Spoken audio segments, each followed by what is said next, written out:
بسم اللہ الرحمن الرحیم۔ قیامت کے دن عرش الہی کا سایہ کن لوگوں کو ملے گا؟ یہ روایت بخاری شریف سے لی گئی ہے۔ اللہ کے نبی کریم صلی اللہ علیہ وآلہ وسلم نے 7 لوگوں کا تذکرہ فرمایا ہے۔ پہلے نمبر پر عادل حکمران، انصاف کرنے والا بادشاہ۔ دوسرے نمبر پر جوانی میں اللہ کی عبادت کرنے والا انسان، اس کو اللہ پاک اپنے عرش کا سایہ نصیب فرمائیں گے۔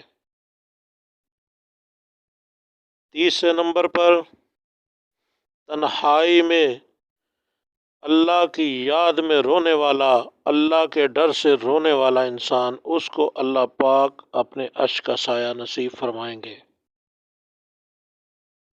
چوتھے نمبر پر ایسا انسان جس کا دل ہمیشہ مسجد میں ہی لگا رہے۔ پانچواں وہ انسان جو اللہ کی وجہ سے کسی سے محبت کرتا ہے، اللہ پاک اس کو بھی عرش کا سایہ نصیب فرمائیں گے۔ چھٹا وہ آدمی جس کو کوئی حسین اور اعلیٰ مرتبہ قبیلہ والی عورت برائی کے لیے دعوت دے تو وہ کہے کہ میں اللہ سے ڈرتا ہوں۔